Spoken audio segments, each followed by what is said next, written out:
సావిత్రిబాయి పూలే గారు 3 జనవరి 1831 సంవత్సరంలో జన్మించారు. తన జీవితాంతం బాలికల విద్య కోసం కృషి చేశారు, పాటుపడారు. అనేక అవమానాలను ఎదుర్కొన్నారు.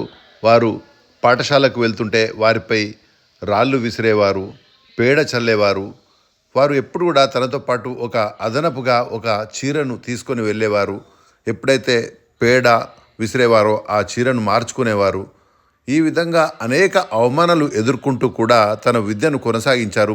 పెళ్ళైన తర్వాత విద్యను కొనసాగించి బాలికల విద్య కోసం కృషి చేశారు. మన భారతదేశంలో మొట్టమొదటి మహిళా ఉపాధ్యాయునిగా సావిత్రిబాయి పూలే గారిని మనం చెప్పుకుంటాము. వారి యొక్క మిత్రురాలు ఫాతిమా బేగం గారు కూడా ముస్లిం సమాజంలో మొట్టమొదటి మహిళా ఉపాధ్యాయుని. 18 పాఠశాలలు స్థాపించి ఎలాంటి కుల మత భేదాలు లేకుండా అణగారిన వర్గాల కోసం వారికి విద్య కోసం కృషి చేసిన గొప్ప మహనీయురాలు సావిత్రిబాయి పూలే గారు. ప్లేగు వ్యాధి వచ్చినప్పుడు కూడా వారు సేవలు చేశారు.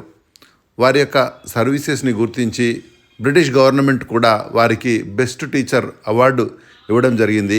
గొప్ప రచయిత్రి, సంఘ సంస్కర్త, మహిళా హక్కుల కోసం తన జీవితాన్ని అర్పించిన మహనీయురాలు సావిత్రిబాయి పూలే గారు.